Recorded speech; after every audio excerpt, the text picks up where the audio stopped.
बहुत बहुत साधारण रहना है।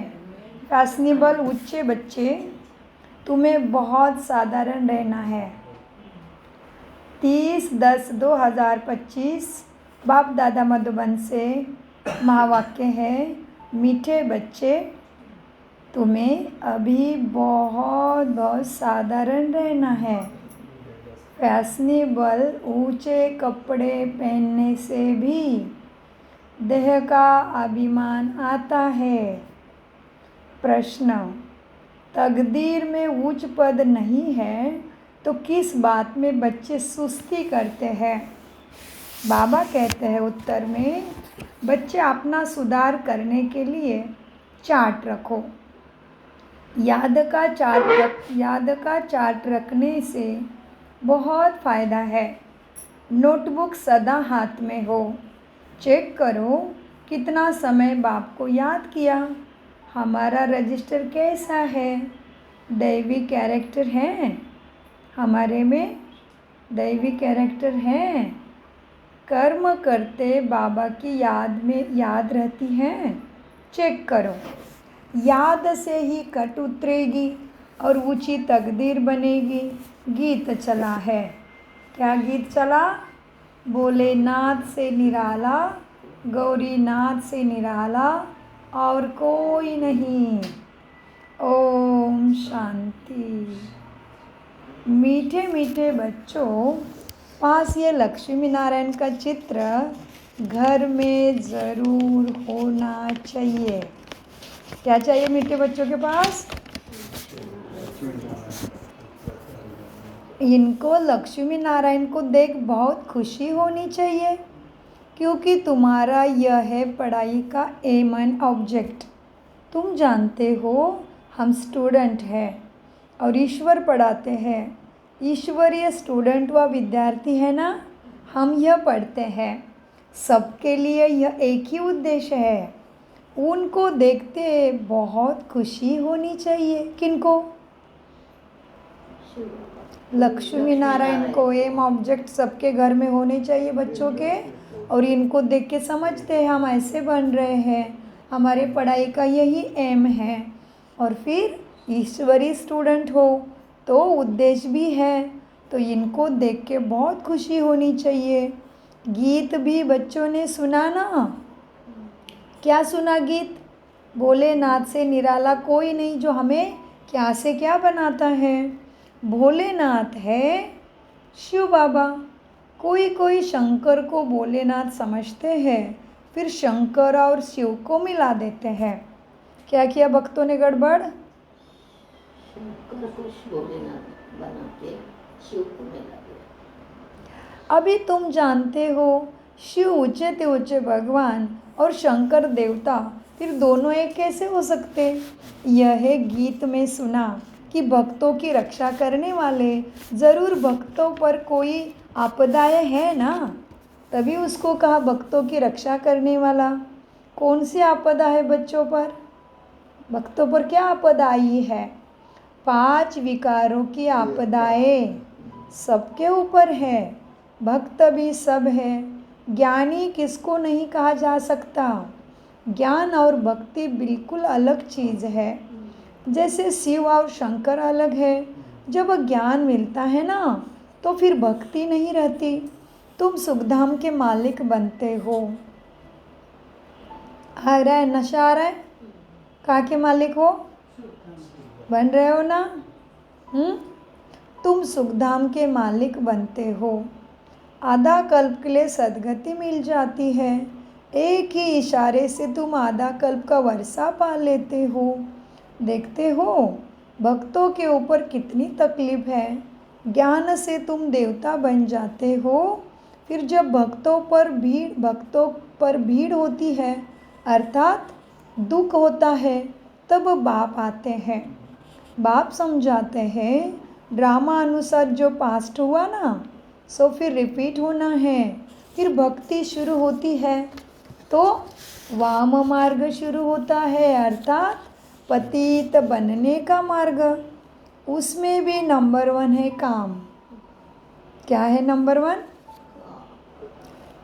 एक्सपेक्टेशन खत्म ही नहीं हो रहे मुझ आत्मा के। बड़े बड़े वासनाओं को तो जीत लिया, लेकिन छोटी छोटी कामनाएं अभी भी दुखी करती है, अभी भी लोभ में लाती है, अभी भी क्रोध में लाती है ना। छोटी छोटी कामनाएं, ऐसा चाहिए होना, ऐसा सुनना चाहिए, मेरा नहीं सुनते, इसके बहुत बहुत बाल बच्चे हैं। ये तो हमने एग्जाम्पल बताया। तो क्या कहते बाबा, क्या कहा बाबा ने, कहाँ पे थे हम? हाँ, बहुत अच्छा। 5 विकारों की आपदाएं सबके ऊपर है, भगत भी सब है। ज्ञान किसको नहीं कहा, ज्ञानी तो किसको नहीं कहा जाता। ज्ञान और भक्ति बिल्कुल अलग चीज़ है। जैसे शिव और शंकर अलग है ना। जब ज्ञान मिलता है तो फिर भक्ति नहीं रहती। तुम सुखधाम के मालिक बनते हो, आधा कल्प के लिए सदगति मिल जाती, एक ही इशारे से तुम आधा कल्प का वर्षा पा लेते हो। देखते हो भक्तों के ऊपर कितनी तकलीफ है, ज्ञान से तुम देवता बन जाते हो। फिर जब भक्ति की बहुत भीड़ हो जाती है, और फिर क्या होता है, भक्तों का बहुत भक्ति भी करते हैं, एकदम खिचड़ी जैसे, एकदम चींटी कैसे करती है मंदिरों के सामने, चींटी कितनी भीड़ से भागती है और क्या क्या करती है, वैसे एक एक मंदिर के सामने लाखों भक्तों की भीड़। क्यों? दुखी हो गए हैं। भक्तों पर भीड़ होती है अर्थात दुख होता है, तब बाप आते हैं। बाप समझाते, बच्चे ड्रामा अनुसार जो पास्ट हुआ सो रिपीट होना है। फिर भक्ति शुरू होती है तो वाम मार्ग शुरू होता है, अर्थात पतित बनने का मार्ग। अब उसमें नंबर 1 कौन है? काम, जिसके लिए कहा जाता है काम पर जीत पाने से क्या बनेंगे? काम जीत सो जगत जीत, विकर्मा जीत। बहुत अच्छा। तो काम के लिए कहते हैं ना, काम पर जीत पाने से तुम जगत जीत बनेंगे। वह कोई जीत थोड़ी पाते हैं। रावण राज्य में विकारों के बिगड़ तो कोई भी शरीर पैदा नहीं होता। सतयुग में रावण राज्य होता नहीं। वहाँ भी अगर रावण होता, फिर बाकी भगवान ने राम राज्य स्थापन करके क्या किया? उधर भी रावण होगा, दुख होगा, तो भगवान ने क्या किया फिर राम राज्य स्थापन करके? बाप को कितना ओना रहता है। ओना माना नशा है उसको, कि बच्चों को सुखी बनाना ही है, बच्चों को दुख से पार करना ही है। एक नशा चढ़ जाता है, एक लगन चढ़ जाती। जैसे दिवाली आती ही थकान बिकान कुछ नहीं याद आती, सफाई करना, मिठाई बनाना, सफाई करना, मिठाई बनाना, ओना लगा रहता है ना मन में। वैसे बाबा को क्या है, बाप को कितना ओना रहता है कि हमारे बच्चे सुखी रहे। धन इकट्ठा करके बच्चों को दे देते हैं कि बच्चे सुखी रहे, परंतु यहाँ तो ऐसा नहीं हो सकता। क्यों? यह है ही दुख की दुनिया। कोई बाप तुम्हें सुखिया भी नहीं बना सकता बाहरी चीज़ों से। यह बेहद का बाप कहते हैं, तुम वहाँ जन्म जन्मांतर सुख भोगते आएंगे। कहाँ जन्म जन्मांतर सुख भोगते आएंगे? सतयुग में स्वर्ग में शांति धाम से लेके कहाँ जाएंगे? वैकुंठ में जाएंगे। उधर में जन्म जन्मांतर सुख ही भोगते आएंगे। हाँ, वहाँ तुम्हें अथाह धन मिल जाता है, वो भी कितने जन्मों के लिए? 21 जन्मों के लिए। दुख कोई नहीं होगा, दिवाला भी नहीं मारेंगे। यह बातें बच्चों को बुद्धि में धारण कर आंतरिक बड़ी खुशी रहनी चाहिए। कौन सी खुशी? आंतरिक। और वो भी कैसे? बड़ी। तो आंतरिक मतलब कहाँ पे खुशी होनी चाहिए? मन बुद्धि में। अंदर बाहर में दृश्य कुछ भी बदलेंगे, पीड़ाएं आएंगे, जो चलना है ड्रामा अनुसार ज़रूर चलेगा और भयंकर आएगा परिस्थिति आगे।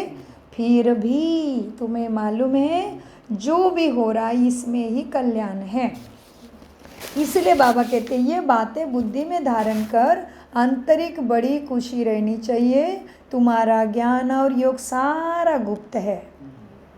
क्या क्या गुप्त है? हमारा कनेक्शन है उस ऑलमाइटी के साथ, वो भी किसी को पता नहीं। तुम्हारा ज्ञान और योग सारा गुप्त है। स्थूल हथियार आदि कुछ भी नहीं है तुम्हारे पास। बाप समझाते हैं यह है ज्ञान की तलवार। उन्होंने फिर स्थूल हथियार तुम्हारे देवियों के हाथ में दे दिए, तुम्हारे हाथों में दे दिया देवियों के रूप में। क्या दे दिया? स्थूल तलवार, गदा, चक्र सब दे दिया। क्योंकि तुम अभी गुप्त हो, तुम्हारे पास गुप्त और ज्ञान और योग के शस्त्र है। बाप समझाते हैं यह ज्ञान तलवार है। उन्होंने फिर स्थूल हथियार, निशानियाँ देवियों को दे दी। शास्त्र आदि जो पढ़ते हैं वो लोग कभी ऐसे नहीं कहते कि यह ज्ञान तलवार है, यह ज्ञान खड़ंग है। वो नहीं बताते ऐसे शास्त्र पढ़ाते टाइम। यह बेहद का बाप ही बैठ सब समझाते हैं। वह समझते हैं शक्ति सेना ने जीत पाई है, तो कोई हथियार तो होगा, लेकिन उनको पता नहीं शक्ति सेना आई कहाँ से। शास्त्रों में लिखते टाइम, देवियों का वर्णन करते टाइम, देवियों की मूर्त बनाते टाइम उनको लग रहा है कि शक्ति सेना ने जीत पाई है रावण के ऊपर, राक्षस के ऊपर, असुर के ऊपर। लेकिन शक्ति सेना है कौन? कौन है शक्ति सेना? शिव शक्ति, पांडव। शिव के बिना शक्ति कोई दे ही नहीं सकता। वह समझते हैं शक्ति सेना ने जीत पाई है तो ज़रूर कोई हथियार होंगे। बाप आकर ये सब भूले ठीक करके बताते हैं। ये तुम्हारी बात बहुत ढेर मनुष्य सुनेंगे। अंडरलाइन। क्या होगा? ये सच्ची सच्ची बातें, सच्चा ज्ञान, सदगति का ज्ञान बहुत ढेर मनुष्य सुनेंगे। लेकिन कब? तुम्हारे अंदर निश्चय बुद्धि और धारणा होगी तभी। ये तुम्हारी बात बहुत ढेर मनुष्य सुनेंगे। विद्वान आदि भी एक दिन तुम्हारे पास आएंगे। बेहद का बाप है ना, सबका बाप है तो आएंगे सब। तुम बच्चों को श्रीमत पर चलने में ही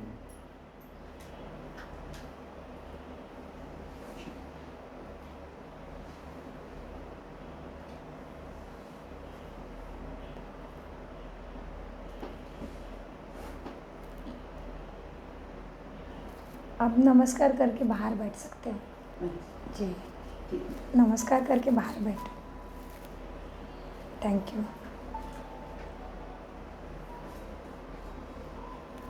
मीठे बच्चे, तुम्हारा ज्ञान और योग सारा गुप्त है। वह समझते हैं शक्ति सेना ने जीत पाई थी।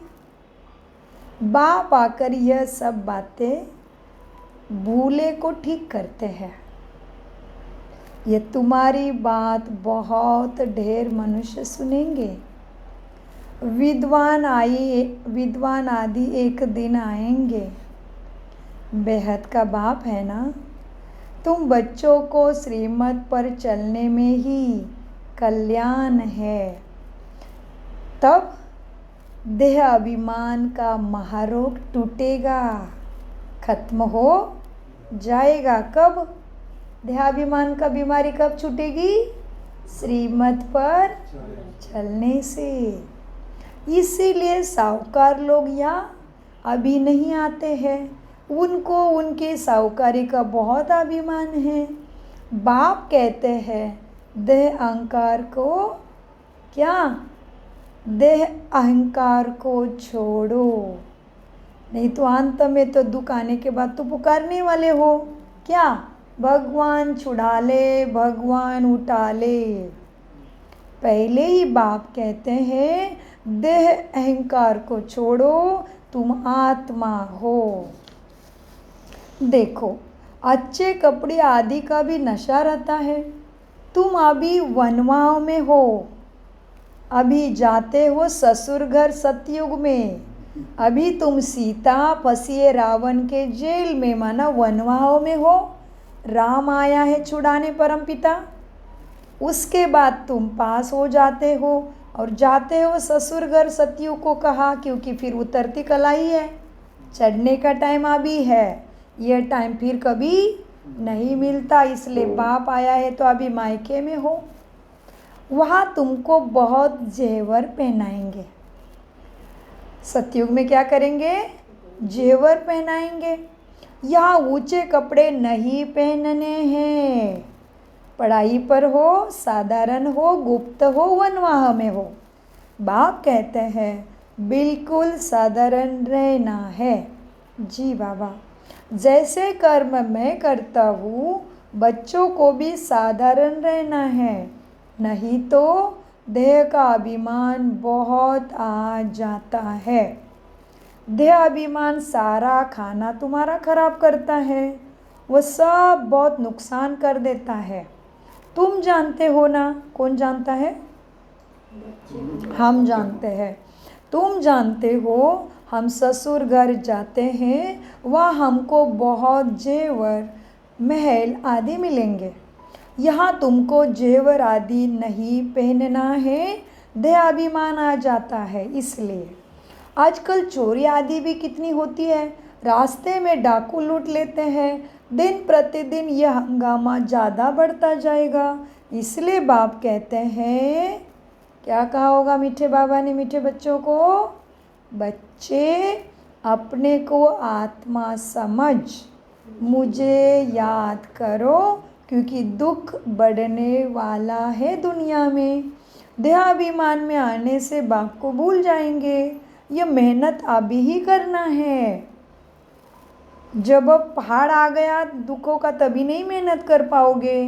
तो आत्मा अभिमानी बनने के सारे उपाय और बाबा की श्रीमत और आत्मा समझ मुझे याद करो, इसके ऊपर अभी मेहनत करनी है। जब सब कुछ ठीक ठाक चल रहा है तभी।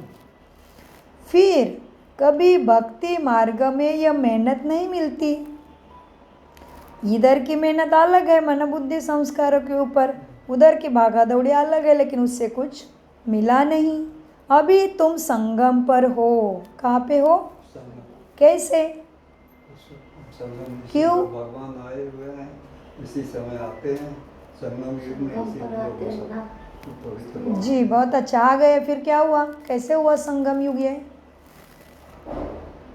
मैं आत्मा परमा, मैं आत्मा, दिव्य आत्मा, देवता आत्मा को बाबा ने कोटों में से कोई चुना है। मेरा उसके साथ ज्ञान के तीसरे नेत्र के साथ मिलन हो रहा है। मैं उसका बच्चा बन चुका हूँ। मुझे जो चाहिए था, जिसके लिए मैंने 2500 साल अखंड भक्ति की, वो मिल गया।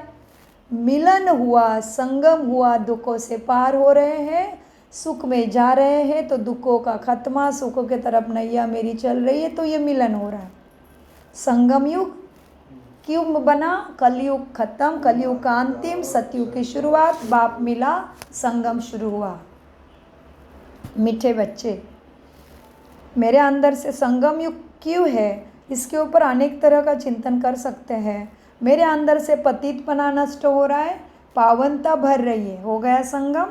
मेरे अंदर से आत्मा अभिमानी स्थिति चार्ज हो रही है और देह अभिमानी स्थिति डिस्चार्ज हो रही, मर्ज हो रही, हो गया संगम। दो संगम माना दो चीज़ मिलके कल्याण, कुछ निर्माण होना। बच्चे क्या है? अभी तुम संगम पर हो। जी बाबा, तुम जानते हो बाप आते ही है पुरुषोत्तम संगम युग पर लड़ाई भी ज़रूर होगी। एटॉमिक बॉम्ब्स आदि खूब बनाते रहते हैं, कितना भी माथा मारो कि यह बंद हो जाए, परंतु ऐसे हो नहीं सकता। ड्रामा में नूंद है, समझाने में भी समझेंगे नहीं।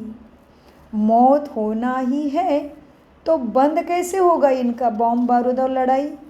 चालू ही रखेंगे, समझाने से भी नहीं रुकेंगे। समझते भी है, बंद तो नहीं करेंगे। ड्रामा में नूंद है, लड़ाई धीरे धीरे चालू रहेगी। यादव और कौरव को खलास होना ही है। यादव है यूरोपवासी। यादव कौन है? पूरे अमेरिका उस तरफ के अंग्रेज है। यादव है यूरोपवासी। उनों का है साइंस का घमंड, जिससे विनाश होता है। फिर जीत होती है साइलेंस घमंड की। किसकी जीत होनी है? साइलेंस। शांति स्वधर्म में जिन्होंने स्थित हुआ, शांति स्वधर्म प्राप्त करने के लिए शांति सागर बाप से बुद्धि लगाई, शांति परम धाम को पहचान लिया, उनकी जीत होनी है। तुमको शांति घमंड में रहना माना शांत स्वरूप रहना सिखाया जाता है शांति सागर के द्वारा। कौन है शांति सागर? मेरा बाबा शांति सागर है। तो बाप को याद करो माना डेड साइलेंस में चले जाओ। कितना शांति का अनुभव करो जीते जी, डेड साइलेंस।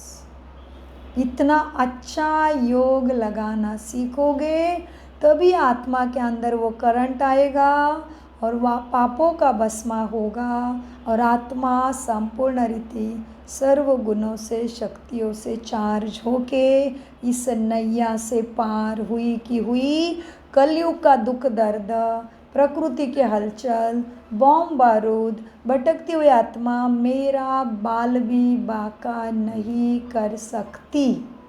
लेकिन कब? बाप को ऐसे याद करो, डेड साइलेंस। हम आत्मा शरीर से न्यारी है। तो डेड साइलेंस का प्रैक्टिस करने के लिए नींद की अवस्था को याद करो।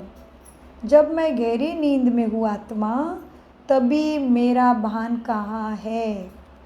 मुझे कुछ याद आ रहा है क्या? कितनी निश्चिंत अवस्था है, ना शरीर की चिंता, ना जीवन की चिंता, ना कोई विचार। इस तरह से परम धाम में बिंदु बन के जाके बाबा के साथ कनेक्ट होने का अभ्यास करो। माना डेड साइलेंस बाप को याद करो। हम आत्मा शरीर से न्यारी है। शरीर छोड़ने के लिए जैसे हम पुरुषार्थ करते हैं, ऐसे कभी कोई शरीर छोड़ने के लिए पुरुषार्थ करता है क्या? सारी दुनिया ढूंढ कर आओ। कितना ममत्व है सबको शरीर के प्रति, कितना मोह है। और तुम क्या कर रहे हो? आत्माभिमानी बन रहे हो। माना शरीर छूट गया भान से। शरीर से भान ज्ञान पूर्वक निकाल दिया कि यह शरीर मेरा है ही नहीं, प्रकृति का और परमात्मा की अनुकंपा है। तो जो चीज़ पराई है उसमें कैसा ममत्व रखूं? मेरा भाग्य है, मुझे इसमें रहने को मिला है। तो निकल गए ना ममत्व ज्ञान के वजह से। वैसे दुनिया में कोई को भी शरीर छोड़ने का, कोई भी कभी शरीर छोड़ने के लिए पुरुषार्थ करते हैं क्या? सारी दुनिया ढूंढ कर आओ। कोई है जो बोले है आत्मा अब तुमको शरीर छोड़ जाना है, इसीलिए पवित्र बनो? किसी ने सिखाया? कोई बोलता है? कोई नहीं। कोई है जो बोले हे आत्मा अब तुमको शरीर छोड़ जाना है, इसलिए पवित्र बनो तो पार हो जाओगे, पीड़ा भी नहीं और ऊंचा प्रारब्ध भी बनेगा। नहीं तो फिर सज़ा भी खानी पड़ेगी। ये कोई नहीं बताता। सज़ा कौन खाता है? कौन खाता है सज़ा? शरीर या आत्मा? सज़ा कौन खाते हैं? आत्मा। उस समय साक्षात्कार होता है, तुमने यह पाप किया, खाओ सज़ा। क्योंकि मुर्दा नहीं खाता, आत्मा ही खाती शरीर द्वारा। उस समय फील होता है हाँ हमसे ये कर्म गलत हुआ जो हमें इतना शरीर में पीड़ा आ गई। तो उस समय फील होता है जैसे जन्म जन्मांतर की सज़ा मिलती है, अंत में इतना दुख भोगना, बाकी सुख का बैलेंस क्या रहा फिर? बाप कहते हैं अभी कोई पाप कर्म नहीं करो। जी बाबा, अभी तो रजिस्टर अच्छा रखो, जो पहला हो गया, बाप माफ़ करेगा। लेकिन अभी ज्ञान का तीसरा नेत्र खुलने के बाद भगवान ने उसके रूहानी मिलिट्री में आपको चुना है, तो अभी कोई पाप कर्म नहीं करो। अपना रजिस्टर रखो। हर एक स्कूल में चाल चलन का रजिस्टर रखते हैं ना। एजुकेशन मिनिस्टर भी कहेंगे भारत का कैरेक्टर ठीक नहीं है। बोलो, हम इन लक्ष्मी नारायण जैसे कैरेक्टर्स बनाते हैं, ये लक्ष्मी नारायण का चित्र तो सदा साथ में होना चाहिए। यह है तुम्हारा एम ऑब्जेक्ट, हम ऐसे बनते हैं। इस आदि सनातन देवी देवता धर्म का हम स्थापना कर रहे हैं। श्रीमत पर तुम बताओ गवर्नमेंट को, यह चाल चलन को सुधारा जाता है। तुम्हारी यह कचहरी भी होती है। सब सेंटर्स पर बच्चों को कचहरी करनी चाहिए आपस में। रोज बोलो, चार्ट रखो तो सुधार होगा। किसकी तकदीर में नहीं है तो मेहनत नहीं करेंगे तो फिर क्या होंगे? सुस्ती आलस्य करते रहेंगे। चार्ट रखना बड़ा अच्छा है कि मैंने दिन भर आत्माभिमानी बन के ज्ञान गुण शक्तियों के साथ कितने कर्म किए, या मैंने देह अभिमान में आके 5 विकारों के वश होके कौन से कर्म मन वचन कर्म से किए। यह देखने से सुधार होगा, इसलिए चार्ट रखो। तुम जानते हो हम 84 जन्मों के चक्र को जानने से चक्रवर्ती राजा बनते हैं। कितना सहज है, लेकिन सहज तो है, मेहनत नहीं है। मंदिरों में जाना, पूजा की विधि, सामग्री तैयार करना, सबको बुलाना, खाना खिलाना, नाच गाना करने की मेहनत, ये वो, कोई प्रिपरेशन नहीं, कोई संगम में नहीं जाना, कोई पहाड़ों पे नहीं जाना, मन बुद्धि के ऊपर मेहनत करने की बात है। तो कितना सहज है। और फिर पवित्र भी बनना है संस्कारों के अंदर। संस्कार बनाने हैं शुद्ध पवित्र। याद की यात्रा का चार्ट रखो बच्चे। इसमें तुमको बहुत फ़ायदा है। तुम जब चार्ट रखते हो, एकाग्र हो के बाप को बताते हो, बाप सुन लेता है। दूसरे दिन और अमृत वेला तुम्हें उसी का उपाय देता है। इसलिए उसको कहते वैद्यनाथ और बाजीगर। मेरी हारी हुई बाजी को जिताने की ताकत उसमें है, लेकिन उसके दिए हुए युक्ति पे चलेंगे तभी। याद की यात्रा का चार्ट रखो, इसमें तुमको बहुत फ़ायदा है। नोटबुक नहीं निकाला तो समझो बाबा को याद नहीं किया। नोटबुक सदा हाथ में रखो, मतलब तुम गॉडली स्टूडेंट हो, पढ़ रहे हो। नोटबुक नहीं है तो तुम आलसी हो। अपना चार्ट देखो, कितना समय बाप को याद किया। याद बिगर जंक उतर न सके। क्या नहीं उतरेगा याद बिगर?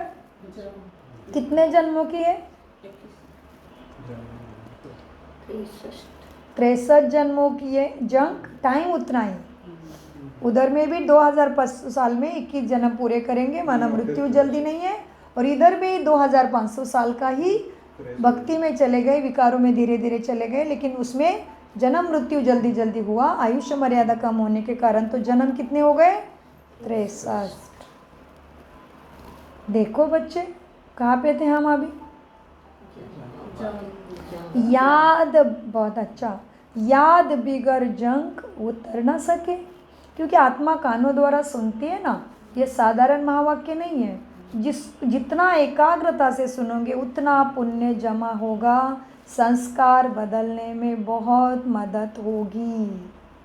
मीठे बच्चे, याद बिगर जंक उतर ना सके।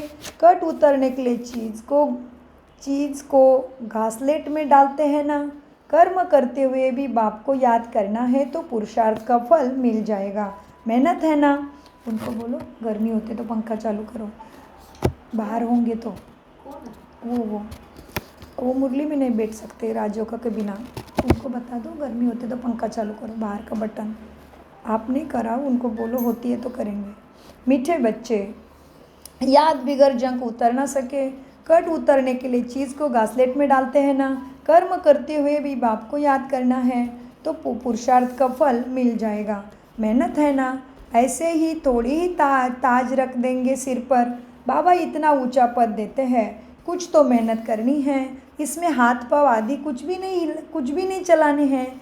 पढ़ाई तो बिल्कुल सहज है। मन बुद्धि संस्कारों पे काम करना है। पढ़ाई में है शिव बाबा से ब्रह्मा द्वारा हम ये बन जाते हैं। बुद्धि में है ना, पढ़ाई किस लिए है?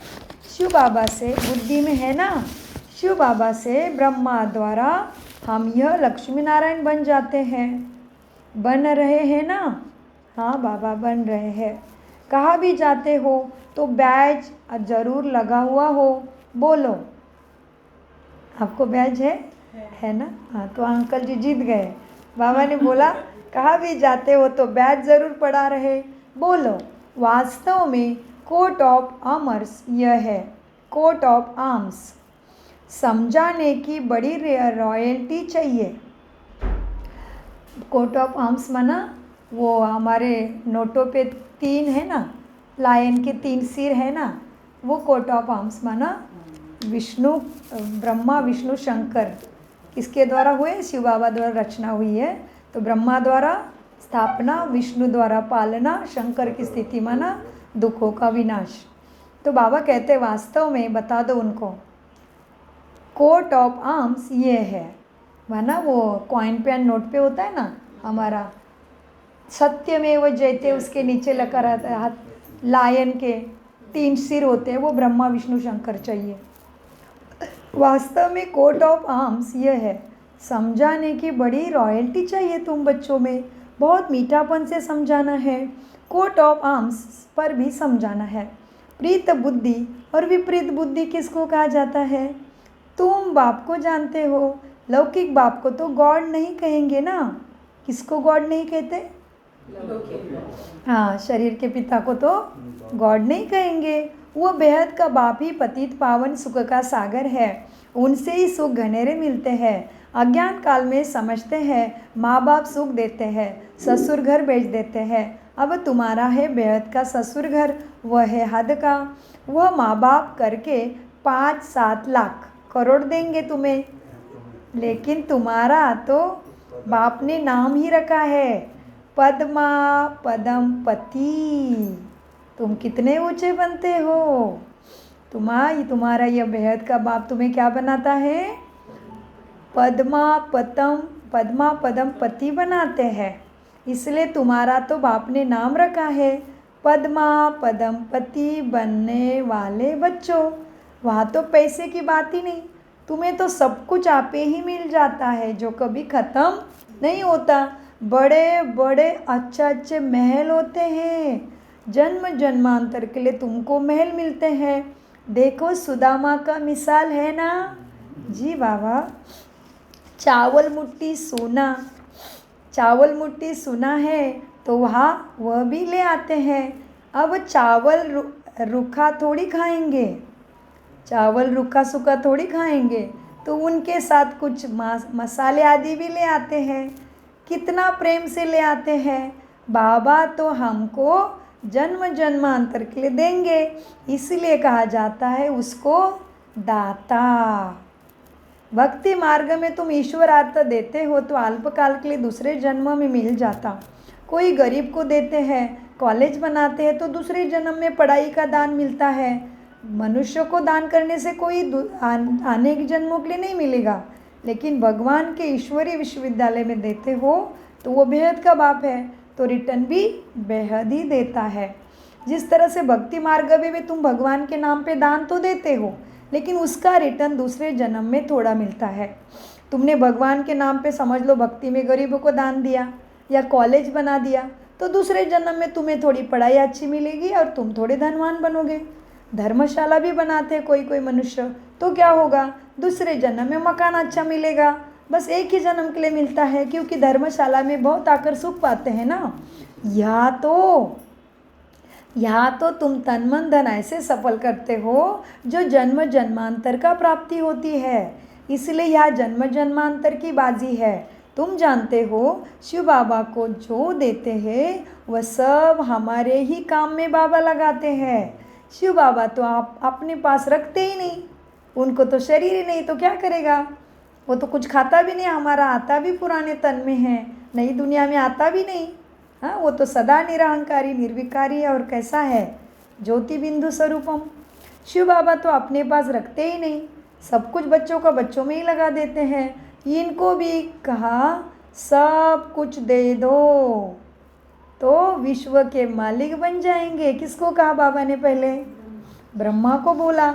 विनाश का साक्षात्कार भी कराया उनको, राजाई का भी साक्षात्कार कराया ब्रह्मा को। बस नशा चढ़ गया, बाबा हमको विश्व का मालिक बनाते। गीत में भी है ना, अर्जुन को साक्षात्कार कराया, मुझे याद करो तो तुम यह ऊंचे बनेंगे। विनाश और स्थापना का साक्षात्कार कराया तो इनको भी शुरू में खुशी का पारा चढ़ गया। किसको? ब्रह्मा माँ को भी खुशी का पारा पिता ने चढ़ा दिया। ड्रामा में यह पाठ था ना इनका, भागीरथ को कोई नहीं जानते। वैसे इनको कोई जानते नहीं थे पहले, भागीरथ को भी कोई जानते थोड़ी है। तुम बच्चों को यह एम ऑब्जेक्ट बुद्धि में रहना चाहिए। क्या है एम ऑब्जेक्ट? श्री लक्ष्मी। बहुत अच्छा, श्री लक्ष्मी नारायण बनना। माना नर से नारायण, नारी से श्री लक्ष्मी। नर माना साधारण, कोई बिलीव भी नहीं कर सकता कि यह आत्मा देवता बनेगी। ऐसे बिलीव के बाहर, अनबिलीवेबल, भगवान का कमाल। तो तुम बच्चों के सामने एम ऑब्जेक्ट बुद्धि में रहना चाहिए। हम यह बनते हैं, जितना पुरुषार्थ करेंगे उतना ऊंचा पद पाएंगे। गाया जाता है ना क्या? Follow father. कुछ भी परिस्थिति आई तो भी ब्रह्मा ने कैसे पुरुषार्थ किया वो देखना है। गाया जाता है फॉलो फादर। इस समय की बात है। बेहद का बाप कहते हैं मैं जो राय देता हूँ उस पर फॉलो करो। इसने क्या किया सो भी बताते हैं। उनको सौदागर, रत्नागर, जादूगर भी कहते हैं ना। किसको? हैं? शिव बाबा को। हाँ, इनको सौदागर, रत्नागर, जादूगर भी कहते हैं ना। बाबा ने अचानक ही सब कुछ ब्रह्मा से छुड़ा दिया। अचानक सब कुछ इसने भी छोड़ दिया। पहले उन रत्नों का जवारी था, हीरो का व्यापारी था। अब अविनाशी ज्ञान रत्नों का जौहरी बना। हेल को हेवन बनाना कितना बड़ा जादू है। इसलिए शिव बाबा को जादूगर, रत्नागर, बाजीगर, सौदागर कहते हैं। फिर सौदागर भी है ना बाबा, तुमसे सारा ककपन लेता है, तुम्हें कितने बड़ा बड़ा बनाते हैं, बच्चों को कितना अच्छा सौदा देते हैं बाबा। सौदागर भी है बाबा। ककपन माना चावल मुट्ठी लेकर तुम्हें सोने के महल देते हैं, जो सुदामा के रूप में दिखाया भक्ति में। कितनी अच्छी कमाई कराने वाला है ये बाप। जवाहरात के व्यापार में भी ऐसे होते हैं। कोई अमेरिकन ग्राहक आते हैं तो उनसे 100 की चीज़ 500, 1000 में भी ले लेंगे। उनको तो पैसे बहुत लेते हैं। अभी व्यापार में भी ऐसा होता है, कोई अमेरिकन ग्राहक आता है तो उनसे 100 की चीज़ का भी 500, 1000 भी लेंगे। उनसे तो बहुत पैसा लेते हैं। तुम्हारे पास तो सबसे पुराना चीज़, तुम्हारे पास तो सबसे पुरानी चीज़ है प्राचीन योग। तुमको अब भोलेनाथ बाप मिला है। कितना भोला है तुम्हारा बाप। तुमको क्या बनाते हैं? ककपन के बदले तुमको 21 जन्मों के लिए क्या बना देते हैं? मनुष्य कुछ भी नहीं जानते। कभी कहेंगे भोलेनाथ ने यह दिया, कभी कहेंगे अम्बा ने दिया, गुरु ने दिया। यह तो है पढ़ाई। तुम ईश्वरीय पाठशाला में पढ़ते हो। ईश्वरीय पाठशाला कहेंगे गीता को। गीता में है ना भगवान उवाच, परंतु यह भी किसी को पता नहीं कि भगवान किसको कहा जाता। कोई से भी पूछो, परमपिता परमात्मा को जानते हो? बाप है बागवान, तुमको कांटों से फूल बना रहे हैं। अंडरलाइन। बाबा क्या बना रहे हैं हमें? कांटों से फूल बना रहे हैं। उनको गार्डन ऑफ अल्लाह कहते हैं। यूरोपियन लोग भी कहते हैं पैराडाइज था। कौन कहता है? कौन कहता है धरती पे पैराडाइज था? यूरोपियन लोग क्या कह रहे हैं? धरती पे पैराडाइज था। तो बाबा ने याद दिलाया। पैराडाइज माना किसको याद करते हैं यूरोपियन? स्वर्ग को याद कर रहे हैं। यूरोपियन लोग भी कहते हैं धरती पे पैराडाइज था। अच्छा, फिर बरोबर भारतीय परिस्थान था, अब कब्रस्तान है। अभी फिर तुम परिस्थान के मालिक बनते हो। बाप आकर सोए हुए को जगाते हैं। यह तुम जानते हो नंबरवार पुरुषार्थ अनुसार। जो खुद जाग जाते हैं तो दूसरे को भी ज़रूर जगाते हैं। नहीं जगाते हैं तो गोया खुद भी अभी जागे हुए नहीं है। तो बाप समझाते हैं इन गीतों आदि की भी ड्रामा में नोंद है। कोई गीत बहुत अच्छे हैं, जब तुम उदास हो जाते हो ना तब यह गीत बजाओ तो तुम खुशी में आ जाएंगे। रात के राही थक मत जाना, सुबह की मंजिल दूर नहीं है, यह भी अच्छा गीत है। अब रात पूरी होती है दुखों की। मनुष्य समझते हैं जितना भक्ति करेंगे उतना भगवान जल्दी मिलेगा, लेकिन कैसे मिलता है, क्या करेगा मिलके, कुछ भी नहीं जानते। इसलिए भक्ति को कहते हैं अंधश्रद्धा। हनुमान आदि का साक्षात्कार हुआ तो समझते भगवान मिला। बाप कहते हैं ये साक्षात्कार आदि सब ड्रामा में नोंद है। जो भावना रखते हैं ना जिस देवी देवता के ऊपर, उसका साक्षात्कार हो जाता है, बाकी ऐसा कोई नहीं होता। बाप ने कहा है ये बैच जो है ना तुम्हारा, 2 बच्चे पास हो गए आज, 3 हमें पकड़ के, चलो अच्छा है। यह जो बैच है ना, तो क्या करना है आगे?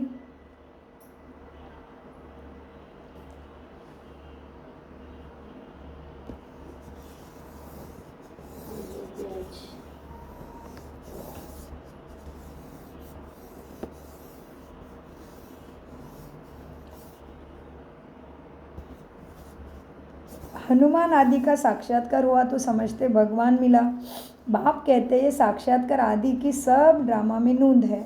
जो भावना रखते हैं उसका साक्षात्कार हो जाता है, बाकी ऐसा कोई होता नहीं, उससे प्राप्ति कुछ होती नहीं। बाप ने कहा ये बैच है ना, ये तुम्हारा जो बैच है ना, तो सबको सदैव बैच अपने पास रखना चाहिए। किस्म किस्म के बैच बनाते रहते हैं, ये बहुत अच्छा है सबको ज्ञान समझाने के लिए। बैच भी बहुत अच्छा है ज्ञान समझाने के लिए। तुम रूहानी मिलिट्री हो ना, हो बच्चे? हाँ जी बाबा, तुम रूहानी मिलिट्री हो ना? जी बाबा। मिलिट्री को हमेशा निशानी रखते हैं ना, तो तुम्हारा बैच तुम्हारी निशानी है। मिलिट्री को हमेशा निशानी रहती है। तुम बच्चों को भी यह नशा होना चाहिए। हम यह लक्ष्मी नारायण बन रहे हैं, अभी हम ईश्वरीय स्टूडेंट हैं। बाबा हमको मनुष्य से देवता बना रहे हैं। क्या कर रहे हैं? मनुष्य से देवता। चालू है काम, अभी कोई भी आ सकता है एडमिशन लेके, लेकिन राजयोगा किया बिना क्लास में बैठने नहीं देंगे मुरली के। बाबा हमको मनुष्य से देवता बना रहे हैं।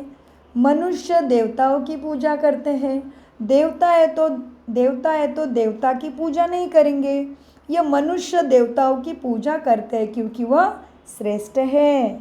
अच्छा, मीठे मीठे सिखी लदे बच्चों प्रति माता पिता बाप दादा का याद प्यार और गुड मॉर्निंग। रूहानी बाप की रूहानी बच्चों को नमस्ते। हम रूहानी बच्चों की प्यार गुड मॉर्निंग और नमस्ते। नमस्ते। हमें सद्बुद्धि से समझते धारण करते। हम है आत्माभिमानी स्थिति से सत्य ज्ञान को समझते, धारण करते और कराते। धारणा के लिए सार है, बुद्धि में सदा अपनी एम ऑब्जेक्ट रख याद रखनी है। लक्ष्मी नारायण का चित्र सदा साथ रहे। इसी खुशी में रहो कि हम ऐसे बनने के लिए पढ़ रहे हैं। अभी हम है गॉडली स्टूडेंट। अपना पुराना ककपन माना चावल मुट्ठी दे महल लेने हैं। ब्रह्मा बाप को फॉलो कर अविनाशी ज्ञान रत्नों का जौहर भरना है खुद में। वरदान, निश्चय के आधार पर विजय रत्न बन। सर्व के प्रति मास्टर सहारे दाता भव। ब्रह्मा बाबा के अंदर, शिव बाबा सामने सम्मुख बैठ के पढ़ा रहे थे, अभी मेरे सामने खड़े हो गए, मुझे प्यार कर रहे हैं, वरदान सद्गुरु बन के लुटा रहे हैं। तो बाबा का हाथ मेरे सिर पे और वरदान देते हैं, निश्चय के आधार पर विजय रत्न बन, सर्व के प्रति मास्टर सहारे दाता भव। वरदान का विस्तार है। निश्चय बुद्धि बच्चे विजयी होने के कारण सदा खुशी में नाचते हैं। वो अपने विजय का वर्णन नहीं करते, लेकिन विजय होने के कारण वो दूसरे को भी हिम्मत बढ़ाते हैं। किसी को नीचा दिखाने की कोशिश विजय रत्न बच्चे मास्टर सारा दाते नहीं करेंगे, लेकिन बाप समान मास्टर सारा दाता बनते हैं, अर्थात नीचे से ऊपर ऊंचा सबको उठाते हैं। व्यर्थ से सदा दूर रहते हैं। व्यर्थ से किनारा होना ही विजयी बनना है। अंडरलाइन। कब विजयी बनेंगे? दुनिया के चुटकुले, दुनिया की बातें, दुनिया के शॉर्ट्स, दुनिया का ये, दुनिया का वो, मेरा उसमें कोई रोल नहीं है।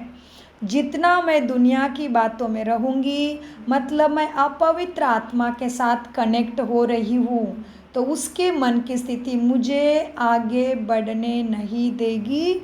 इसलिए बाबा रोज़ रोज़ बताते, बच्चे मुझे याद करो क्योंकि मैं फुल हूँ। मेरे से कनेक्ट हो जाओगे तो तुम्हें जो चाहिए वो मिलता मिलते तुम तुम्हारे कुल का भी उद्धार करने योग्य बनोगे और बाप से पूरा वर्षा भी लोगे। इसलिए मुझे याद करो। इसलिए बाबा विस्तार में बताते वरदान के कि व्यर्थ से किनारा होना माना ही विजयी बनना। ऐसे विजयी बच्चे सर्व के लिए मास्टर सहारे दाता बन जाते हैं। स्लोगन। निस्वार्थ और निर्विकल्प स्थिति से सेवा करने वाले ही सफलता मूर्त है। अंडरलाइन। कौन से बच्चे को किसको हमें सफलता मिलेगी? हमेशा बाबा की मदद, बाबा की शक्ति हर स्टेप पे मिलेगी, लेकिन कौन से बच्चों को?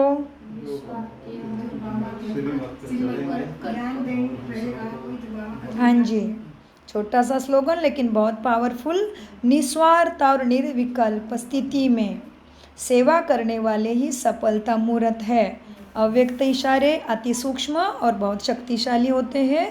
तो अव्यक्त बाप दादा सामने आ गए, मैं अव्यक्त फरिश्ता बन के सुनूं। अव्यक्त इशारे स्वयं और सर्व के प्रति मनसा द्वारा योग की शक्तियों का प्रयोग करो। योग का प्रयोग करने के लिए दृष्टि वृत्ति में भी पवित्रता को और अंडरलाइन करो। मूल फाउंडेशन अपने संकल्प को शुद्ध ज्ञान स्वरूप शक्ति स्वरूप बनाओ। कोई कितना भी भटकता हुआ परेशान दुख की लहर में तुम्हारे पास आए, खुशी में रहना असंभव समझता हो, लेकिन आपके सामने आते ही या आपके संपर्क में आते ही या उनसे तुम बात करते ही आपकी मूर्त, आपकी वृत्ति, आपकी दृष्टि आत्मा को परिवर्तन कर दे। यही है योग का सफल प्रयोग। ओम शांति, ओम शांति, ओम शांति। मीठे प्यारे बाप दादा का अनगिनत पदम गुना शुक्रिया शुक्रिया शुक्रिया। कम बोलो, मीठा बोलो, धीरे बोलो।